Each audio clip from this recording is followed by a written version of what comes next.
कुछ समय बाद जब रेलवे लाइन बिछाया जाने लगा, रेलवे का लाइन बिछाया जाने लगा, कहां पर? तो मोहनजोदड़ो वाले इलाका में, हड़प्पा वाले इलाका में मेनली, यानी आप बोल सकते हो पाकिस्तान वाले इलाका में।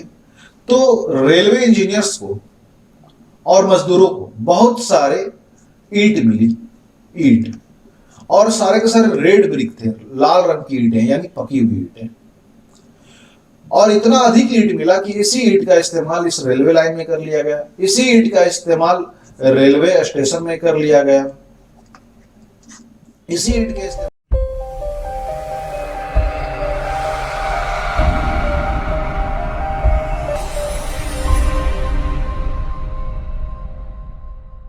Indus valley civilisation, Indus valley civilisation, इसे हिंदी में बोलते हैं सिंधु घाटी सभ्यता। क्या है भाई इस इंडस वैली सिविलाइजेशन में, कहां से कहानी शुरू हुआ, पहले ये जानो। हुआ क्या, भारत में अंग्रेजों का रूल था, अंग्रेजों का रूल था। इन्हीं अंग्रेजों के टाइम पीरियड में आपको याद होगा, हम लोग पढ़े थे कि ये इंडियन हिस्ट्री पर काफी इंटरेस्ट दिखाने लगे थे। तो एक इंस्टीट्यूट, संस्था स्टेब्लिश किया गया जिसका नाम था archaeological survey of India, ASI। और इस आर्कियोलॉजिकल सर्वे ऑफ इंडिया के जो उस वक्त के डायरेक्टर थे, उनका नाम था अलेक्जेंडर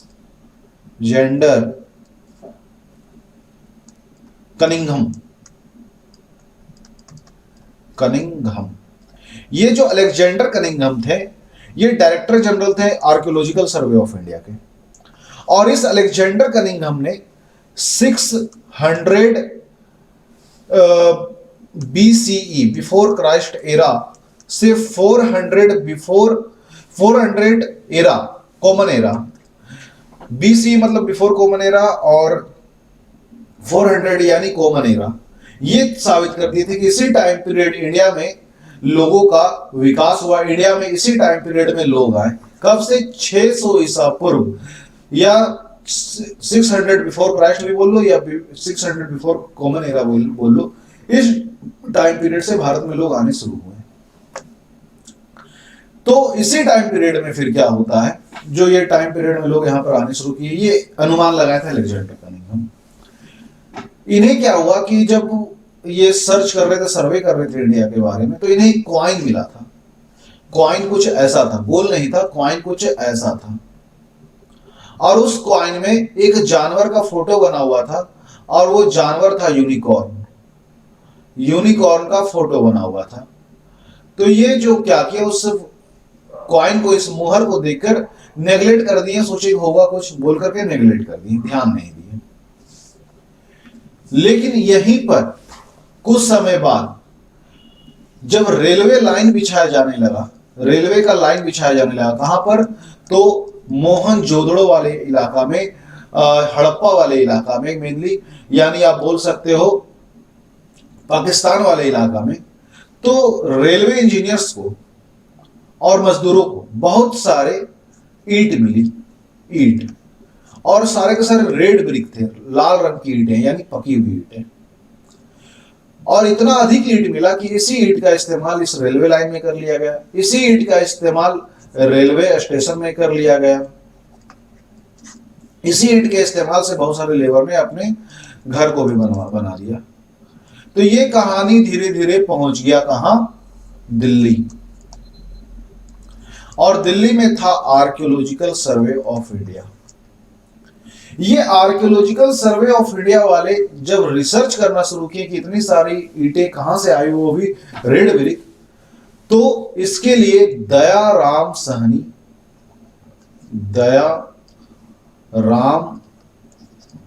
सहनी और राखल दास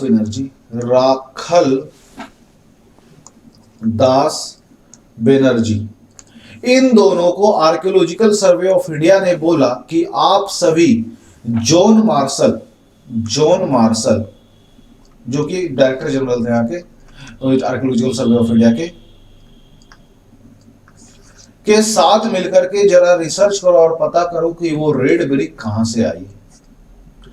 तो इन सबों के रिसर्च के बाद पता चला कि आज से काफी साल पहले, यानी इन्होंने अपना रिपोर्ट सबमिट किया 1924 में, कि आज से काफी साल पहले यहाँ पर कोई सिविलाइजेशन हुआ करता था, कोई सभ्यता हुआ करता था, लोग रहे करते थे। तो यहाँ पर जाकर के दयाराम साहनी, राखलदास बनर्जी और सर जॉन मार्शल मिलकर के ये साबित कर दिए 1924 में कि 600 नहीं, टोटल 2700 ईसा पूर्व, 2700 बिफोर क्राइस्ट, या बोल लो बिफोर कॉमन एरा, भारत में लोग रहा करते थे और उनका कोई सिविलाइजेशन था। अब भाई क्या नाम दिया जाए, वो सिविलाइजेशन का नाम क्या था किन्हीं को नहीं पता। तो चूंकि इस ईंट के बारे में और इस जगह के सिविलाइजेशन के बारे में सबसे पहले हमें कहीं से पता चला, तो वो पता चला है हमें हड़प्पा से। तो इसी कारण से इसका नाम रख दिया गया हड़प्पा सिविलाइजेशन। और चूंकि ये सिविलाइजेशन इंडस के किनारे था, इसलिए नाम रख दिया गया इंडस वैली सिविलाइजेशन। चूंकि ये सिविलाइजेशन जो है वो सिंधु नदी के किनारे, हिंदी में सिंधु बोलेंगे तो इसलिए नाम रख दिया गया सिंधु घाटी सभ्यता।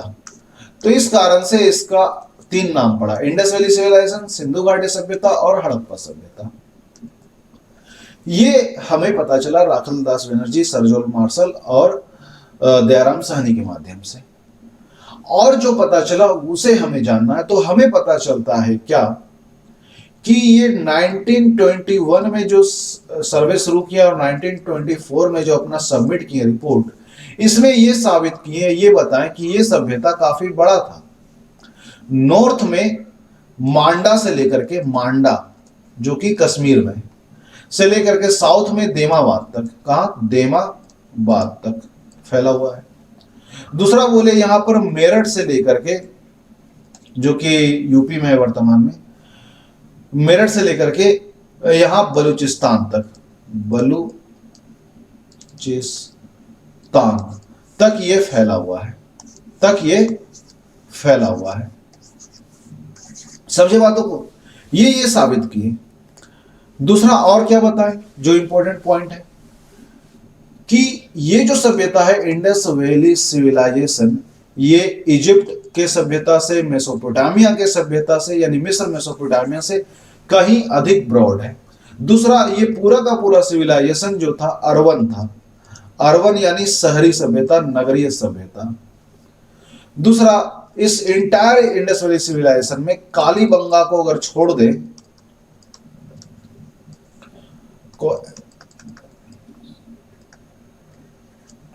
कालीबंगा को छोड़ दे, तो इंटायर इंडस वैली सिविलाइजेशन से हमें क्या मिला है?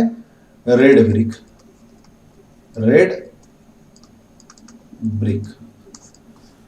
दूसरा, यहां पर यह भी हमें पता चला कि लोग साफ सफाई में बहुत ध्यान देते थे। यहां पर एक शहर मिला जिसका नाम है मोहनजोदड़ो,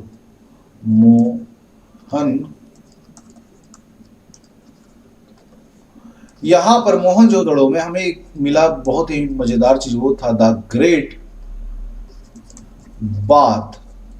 और साथ ही साथ इस शहर में हमें क्या मिला है? मोहनजोदड़ो में ग्रेनरी मिला, यानी अन्नागार, जहां पर अनाज रखा जाता था। और ये ग्रेनरी हमें बहुत अधिक 6 ग्रेनरी मिला है हड़प्पा से भी। तो ये सब तो कुछ बेसिक इंफॉर्मेशन था। हम लोग आते हैं उस मेन इंफॉर्मेशन पर, जो कि है सिटी प्लानिंग। सिटी प्लानिंग, इसका नगर कैसा बना हुआ था। तो ये जो पूरा शहर था, चाहे कोई भी आप इंडस वैली सिविलाइजेशन के किसी भी शहर में चले जाओ, चाहे वो चाहे वो हड़प्पा हो, मोहनजोदड़ो हो, कालीबंगा हो, धौलागिरी हो, कोई भी, 2 भाग में बटा हुआ था। एक ये वेस्टर्न पार्ट और ये हो गया ईस्टर्न पार्ट। वेस्ट वाले पार्ट में क्या था? वेस्टर्न पार्ट में हमें मिलता है सिटाडेल, सीताडेल यानी नगर दुर्ग। और ईस्टर्न पार्ट में हमें मिलता है लोअर टाउन, लोअर टाउन। इसे आप ऐसे समझ सकते हो कि कुछ ऐसा शहर रहा करता था।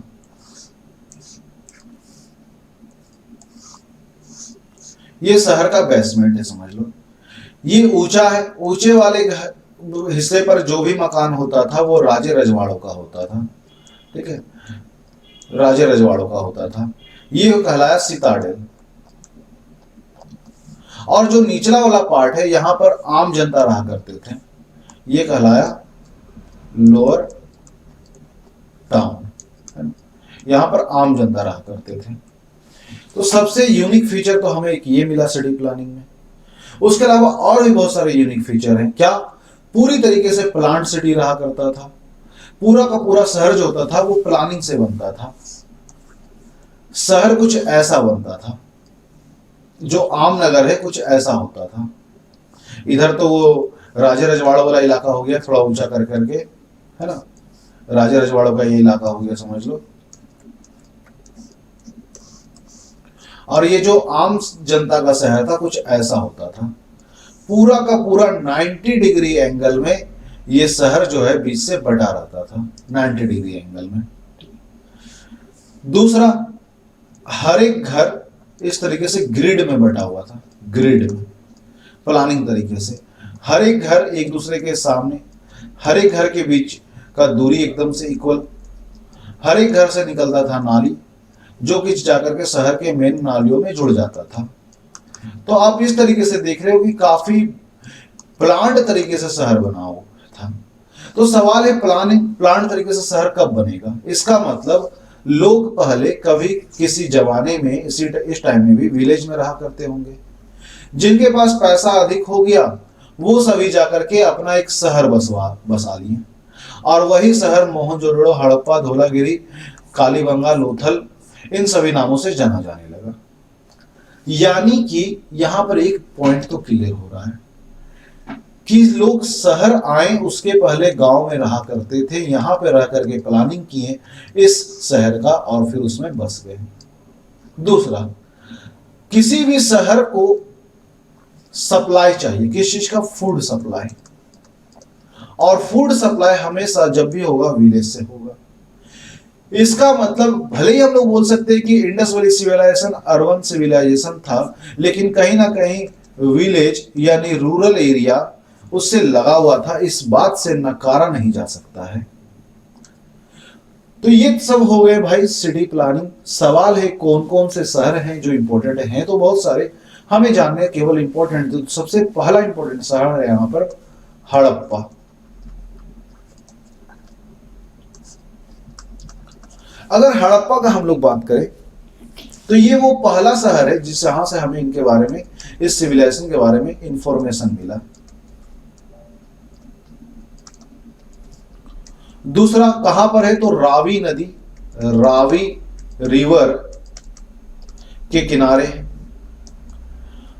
और ये जो हड़प्पा शहर है आप बोल सकते हो कि उन शहरों में से एक है जो इंडस वैली सिविलाइजेशन को पहचान दिया। यानी कि इंडस वैली सिविलाइजेशन का जब भी नाम आता है तो उसमें हड़प्पा, मोहनजोदड़ो का नाम सबसे अधिक आता है, और उसमें से ये है हड़प्पा।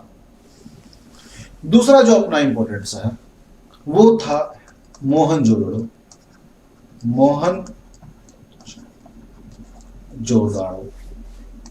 मोहनजोदड़ो का बात करें तो इसका एक्चुअल मीनिंग होता है मृतकों का टीला, यानी माउंट ऑफ डेड बोल सकते हो। हिंदी में से हम लोग बोलेंगे माउंट ऑफ डेड, मृतकों का टीला। कहां पर है? सिंध में है, सिंध के लकराना में। यहां पर हमें क्या मिल रहा है? यहां पर हमें सबसे इंपॉर्टेंट चीज मिल रहा है द ग्रेट बाथ। और क्या मिल रहा है हमें? यहां पर मिल रहा है ग्रेट बाथ के साथ साथ अन्नागार, यानी अनाज का भंडार, ग्रेनरी, फूड ग्रेनरी, और कुछ स्कल्पचर यानी मूर्ति भी मिले। तो ये सारे कुछ इंपॉर्टेंट हमें मिलते हैं। और ये किस नदी किनारे है? तो ये जो अपना मोहनजोदड़ो है ये है इंडस के किनारे, इंडस के किनारे। कॉइन्स, यहां पर कॉइन्स कहां से मिलेंगे अमन? बार्टर सिस्टम चलता था, मुहर मिला, कॉइन्स नहीं मिला है, मुहर मिला है, कॉइन्स नहीं मिला, बार्टर सिस्टम था ना। अब है चुन हुदड़ो। चुन हुदड़ो का अगर हम लोग बात करें तो चुन हुदड़ो हमें दिखता है, ये भी इंडस के किनारे, ये आपको याद रखना हो कौन सा शहर किस रिवर के किनारे है। दूसरा, ये जो शहर है दुर्ग बना हुआ था, दुर्ग मतलब टावर, जैसे हर शहर इंडस का बाउंड्री बना हुआ था चारों तरफ, लेकिन चुन हुदड़ो में बाउंड्री के साथ साथ उसे किनारे पर जो उसका कॉर्नर एरिया था उस पर इस तरह से टावर बना हुआ था। और ये जो टावर होता है ये मेनली सीसीटीवी का काम करता है। क्या करता है? सीसीटीवी, मतलब ये शहर में कौन आ रहा है कौन जा रहा है इस पर नजर रखने के लिए इन टावरों का मेनली इस्तेमाल किया जाता था। नेक्स्ट, अगला शहर है अपना कालीबंगा। कालीबंगा, कालीबंगा का बात करें तो ये हमें मिलता है राजस्थान में, जिसका मतलब होता है काले रंग की चूड़ियां। ये एकमात्र ऐसा, सॉरी, ये उन शहरों में से एक है जहां पर हमें रेड ब्रिक ना मिल करके कह सकते हैं मिट्टी का बना हुआ कच्चा ईटा ही मिला है, रेड ब्रिक नहीं मिला है। फिर जो यहाँ पर ब्रिक मिला, ईट मिला, उसमें डिजाइन किया हुआ था, डिजाइनर ईट मिलता है। और ये कालीबंगा अपना कहां पर है? सतलज के किनारे, सतलज के किनारे। देन आफ्टर अपना एक इंपॉर्टेंट शहर आता है, वो है लोथल। लोथल किस लिए फेमस है? तो अपने डॉकयार्ड के लिए। डॉकयार्ड, डॉकयार्ड क्या होता है किसी को आइडिया? राणा जय हिंद। डॉकयार्ड किसे कहते हैं किसी को आइडिया? डॉकयार्ड यानी बंदरगाह, इसे हिंदी में बोलेंगे बंदरगाह। यहां पर क्या था? बंदरगाह मिला। और इस बंदरगाह से हम लोग एक चीज तो क्लियर हो गए कि अपना जो बिजनेस था वो ग्लोबल था। इजिप्ट यानी मिस्र और मेसोपोटामिया के साथ अपना बिजनेस चल रहा था, इसलिए कारण से तो समुद्री रास्ते का इस्तेमाल करते थे। यानी कि समंदर में पानी का जहाज ले जाना और उसे बिजनेस करना, ये ऐसा नहीं कि अंग्रेजों का देन है, यूरोपियंस का देन है, ये इंडस वैली सिविलाइजेशन के टाइम पीरियड में भी ये चीज हो रहा था। तो ये तो बाबू हो गया उसके कुछ इंपॉर्टेंट शहर, सब हो गए क्लियर है। तब आगे हम लोग देखेंगे इससे सोसाइटी को, इकोनॉमी को, रिलीजन को, पॉलिटिकल सिनारियो को। ये बताना अभी तक का सारा क्लियर हुआ, उसके इंपॉर्टेंट सिटीज कमेंट कीजिएगा सभी। तब फिर हम लोग स्टार्ट करते हैं इसकी इकोनॉमिकल एक्टिविटी को। इकोनॉमिकल एक्टिविटी क्या था? देखो, पहला पॉइंट, डॉकयार्ड गुजरात में है क्या सर? हाँ, लोथल गुजरात में है, वहीं पर डॉकयार्ड मिला आदित्य। देखो, इकोनॉमिकल अगर हम लोग ये सिनारियो देखें तो लोग एग्रीकल्चर कर रहे थे और क्या कर रहे थे? बिजनेस कर रहे थे। बिजनेस जो होता था उनका नेशनल भी था और इंटरनेशनल भी था।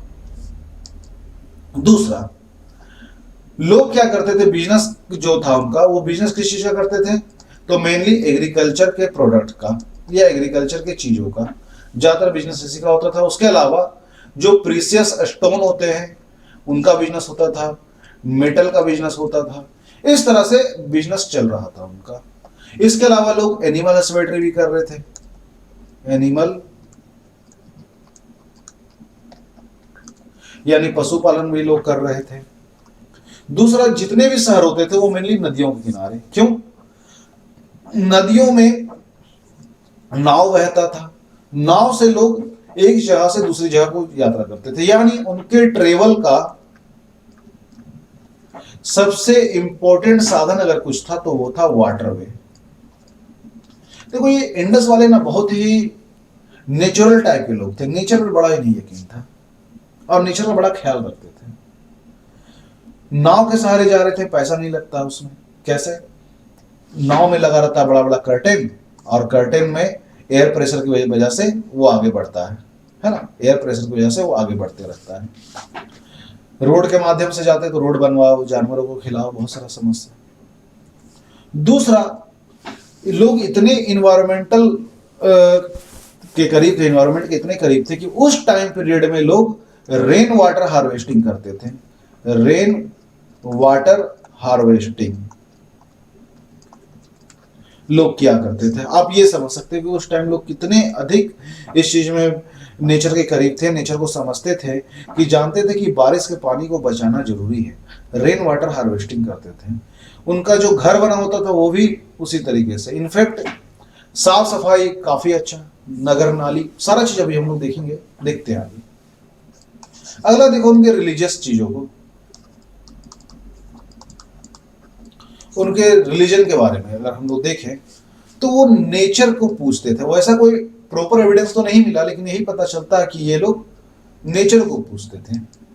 दूसरा, ये सभी भी गॉडेस की पूजा करते थे, मातृ देवी की पूजा करते थे। फिर हमें एक सिक्का मिला, कॉइन्स मिला, सॉरी मोहर मिला, और उस मोहर में योग की मुद्रा में बैठा हुआ एक व्यक्ति मिला। और समय के साथ उस व्यक्ति को हमने नाम क्या दे दिया, पशुपति। पशुपति क्यों? क्योंकि इस व्यक्ति के अगर हम लोग लेफ्ट साइड में देखें तो हमें मिलता है चीता भी पीता है और हाथी। राइट साइड में अगर देखें तो हमें मिलता है राइनोसोरस यानी गेंडा और बफेलो यानी भैंस मिलता है। तो हमने इसे नाम दे दिया पशुपति। यही पशुपति आगे जाकर के रुद्र कहलाया, रुद्र देवता, और यही रुद्र जो है आगे जाकर के शिव कहलाता है। तो यहां पर हमें यह चीज पता चलता। दूसरा, इनके रिलीजन के बारे में यह पता चला कि ये किसी के मरने पर, किसी व्यक्ति के मरने पर 3 में से एक काम करते थे। पहला पॉइंट क्या करते थे, फुल बुरुनियल,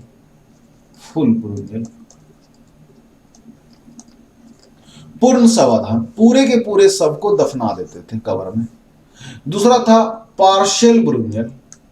इसमें क्या करते थे कि शव को पूर्णता नहीं दफनाते थे, शव को कुछ देर तक जलाते थे, कुछ देर तक जलते रहा, उसके बाद फिर आग बुझा करके उसे दफना देते थे। और एक था इन सब के अलावा कलश बुरुनियल। इसमें क्या करते थे, बॉडी को जला देते थे और जलाने के बाद जो भी अवशेष बचता था, अस्थि बचता था, उसे कलश में डाल करके दफना देते थे मिट्टी में,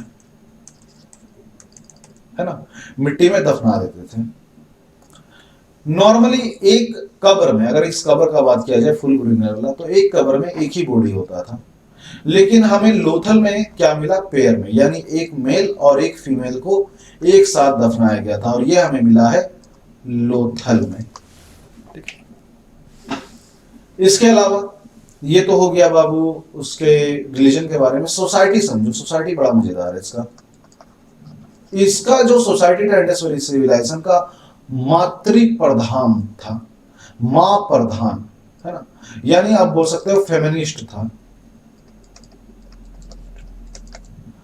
मां प्रधान, स्त्री प्रधान समाज। लोग वेजिटेरियन और नॉनवेज दोनों हुआ करते थे। लोग डांस करते थे, ड्रामा, आर्ट, प्ले, ये सब भी होता था। चेस नाम का जो खेल है, शतरंज, ये उस वक्त भी खेला जाता था। दूसरा, लोग मनोरंजन हो सके इसके लिए लोग स्टेडियम भी बनाए थे। तो हमें इस टाइम पीरियड का स्टेडियम मिलता कहां से, कच्छ, गुजरात से। दूसरा, हमें यहां पर डांसर का भी एक मूर्ति मिला। इससे हमें समझ में आया कि लोग डांसिंग के बारे में जानते थे, डांस के बारे में जानते थे। और लिखने का तरीका जो था उनका राइट टू लेफ्ट था, ऐसे कुछ इस तरीके से लोग लिखा करते थे। यहां पर जो डांसर की मूर्ति का बात आया तो उसको समझो। ये जो डांसर का हमें मूर्ति मिला है, वो ये क्वेश्चन आता है कि वो किस पोज में है, तो उस पोज को बोलते हैं त्रिभंग। जस्ट मिनट, उस पोज को हम लोग बोलते हैं त्रिभंग। इसमें क्या है, इस पोज को त्रिभंग इसलिए बोल रहे हैं क्योंकि 3 स्टेप में उस नर्तकी का, डांसर का बॉडी पोस्चर मुड़ा हुआ है, पहला। दूसरा, ये पूरा का पूरा बना है ब्रॉन्ज का, कांसे का। कैसे बना है? द्रवी मोम टेक्निक यानी लोस्ट वैक्स टेक्निक से। लोस्ट वैक्स क्या होता है? मान लो ये एक मूर्ति है, ठीक है, ये एक मूर्ति है, ये इसे हमें बनाना है। तो क्या करेंगे? पहले मोम का ऐसा मूर्ति बनाएंगे, उस मोम के चारों तरफ मिट्टी का लेयरिंग किया जाता था, मिट्टी का एक मोटा सा लेयर चढ़ा देता था, पूरा मिट्टी इसके चारों तरफ भर दिया जाता था। अब बीच में एक होल कर दिया जाता था, यहां पर जैसे मान लो ये होल कर दिया गया है, ठीक है, होल कर दिया गया। होल करने के बाद क्या किया जाता था कि एक और होल इसके बगल में कर दिया जाता था ताकि यहां से वेपर निकल सके। अब इस होल से हम लोग मेल्टेड जो ब्रॉन्ज है, कांसा है, कांसा कैसे बनेगा? तो याद रखना, कॉपर और टीन के मिलने से, कॉपर, तांबा और टीन के मिलने से ब्रॉन्ज बनता है। दोनों को मिला करके मेल्ट करके इसमें डाल दिया जाएगा। जो भी मोम होगा वो गायब हो जाएगा, वो तो जल के खत्म हो जाएगा, जो थोड़ा बहुत बचेगा धुआं बन के इधर से बाहर निकल जाएगा। अब अंदर मोम चल गया, अंदर पूरा का पूरा चल गया है मेल्टेड मेटल, अंदर जिस शेप में होगा उसी शेप का वो मेटल भी बन जाएगा।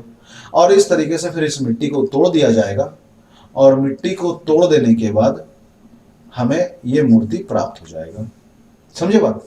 इसी डिजाइन से ये मूर्ति बनाया गया था, इसी डिजाइन से ये मूर्ति बनाया गया था, लोस्ट वैक्स टेक्निक जिसे बोलते हैं। उसके अलावा इस टाइम पीरियड में हमें क्या मिले? बहुत सारी चीज, जैसे डांसर के अलावा हमें मेजरमेंट वाला मशीन मिला है, कुछ कार्ट जैसे खिलौने मिले हैं, और हमें मिला एक शहर जिसके सड़क एक दूसरे को 90 डिग्री, यानी से आप ऐसे समझो इस तरीके से कुछ एक दूसरे से जुड़ते हैं, पूरा 90 डिग्री एंगल पर एक दूसरे से जुड़ने वाला सड़क। दूसरा हमें मिला नाली, हर घर से एक पतला नाली निकलता था और वो शहर के मेन नाली से जुड़ जाता था, और वो शहर के बाहर जाकर के ड्रेन आउट होता था। इसका मतलब साफ सफाई का काफी ध्यान रखते थे लोग। सवाल है कि ये सभ्यता का हुआ क्या, ये पूरा का पूरा सिविलाइजेशन गया कहां? ये बहुत बड़ा रहस्य है, और ये रहस्य आज तक रहस्य, एक मिस्ट्री है कि ये सभ्यता का हुआ क्या, इस पूरे के पूरे सभ्यता का हुआ क्या, गए कहां? तो इस मिस्ट्री के बावजूद कुछ सेंटेंस जो आपको याद रखना पड़ेगा बस, वो क्या? जैसा कि गार्डन चाइल्ड ने और व्हीलर ने कहा है कि आर्यंस की वजह से, आर्यों के आगने की वजह से ये सभ्यता लुप्त हुआ। लेकिन बहुतों का बोलना है कि नहीं, इकोलॉजिकल डिस्टर्बेंस हुआ, फ्लड आया, सूखा पड़ गया, काफी तेज बारिश हो गया। इस तरह से अलग अलग लोगों का अलग अलग विचारधारा, लेकिन सच्चाई ये है कि आज भी कोई भी क्लियर नहीं है कि इसका हुआ क्या, कोई भी क्लियर नहीं है। और आज तक ये रहस्य बना हुआ है कि इंडस वैली सिविलाइजेशन कैसे समाप्त हुआ। लेकिन आज से 1 या 2 साल पहले द हिंदू न्यूज़पेपर में एक आर्टिकल छपा था, और उस आर्टिकल में लिखा हुआ मिला कि ये जो लोग थे इंडस वैली सिविलाइजेशन वाले, ये चले गए थे साउथ, और साउथ में वेंगी सिविलाइजेशन नाम से अपने आप को रीस्टेब्लिश किए। कितना फसाना, कितना सच, कितना झूठ नहीं पता, लेकिन सवाल इस तरीके से आ सकता है, और आया भी है। कब आया? सिविल सर्विस में ये आया हुआ क्वेश्चन है, यूपीएससी सीएसई में। तो ये था बाबू इंडस वैली सिविलाइजेशन का एक ओवरव्यू। क्लियर है सबों का? इंडस वैली सिविलाइजेशन का ओवरव्यू। कमेंट कीजिएगा सबों का क्लियर है?